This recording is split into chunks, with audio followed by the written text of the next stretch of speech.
I want to see that deal end. It's very, very serious what I have in mind if I have to do it, but I want to see it end. I think that in many ways he's there. Sometimes he'll be there and Zelensky won't be there. You know, it's like, who do we have today? I got to get them both at the same time. But I want to have it end. We have economic sanctions. I'm talking about economic, because we're not going to get into a world war. I'll tell you what, in my opinion, if I didn't win this race, Ukraine could have ended up in a world war. We're not going to end up in a world war anymore, but it would have ended up possibly in a world war. That would have been they were ready to trot. But just like India and Pakistan, we're going to end up in a nuclear war if I didn't stop them. You know, it's sort of strange. I saw they were fighting. Then I saw 7 jets were shot down. I said, that's not good. That's a lot of jets, you know. $150 million planes were shot down. A lot of them. 7, maybe more than that. They didn't even report the real number. And I'm talking to a very terrific man, Modi of India. And I say, what's going on with you in Pakistan? Then I'm talking to Pakistan on trade. I said, what's going on with you in India? And the hatred was tremendous. Now, this has been going on for a hell of a long time, like sometimes with different names for hundreds of years. But I said, what's going on? I said, I don't want to make a trade deal. No, we want to make a trade deal.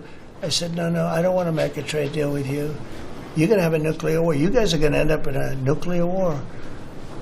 And that was very important to them. I said, call me back tomorrow, but we're not going to do any deals with you, or we're going to put tariffs on you that are so high. You were there, Howard, right? Yep.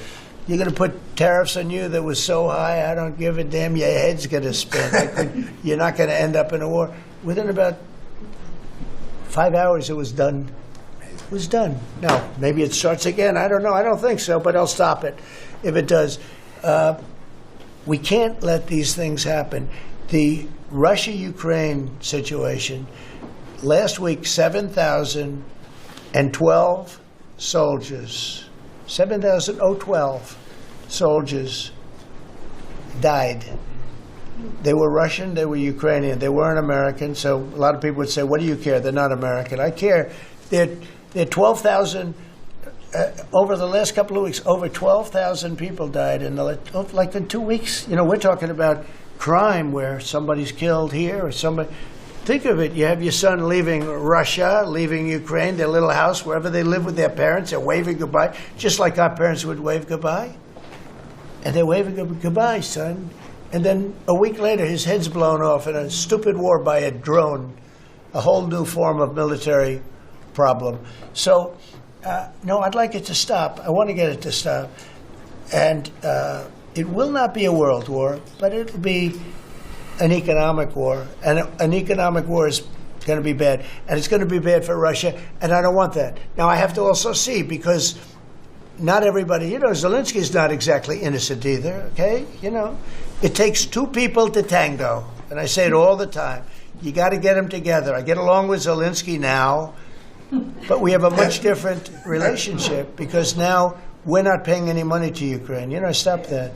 We're paying money to ourselves. What's happening is NATO is buying all of the equipment and paying in full. But even with that, forget about that. I want to get it stopped, because it's a lot of lives that are being lost. Every week it's 7,000, 5,000, 6,000. I get the reports, and I see battlefields. I'd rather not see them. And you know, you read about Gettysburg.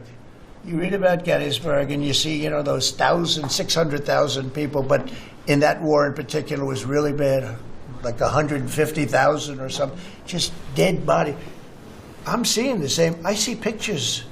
I see satellite pictures of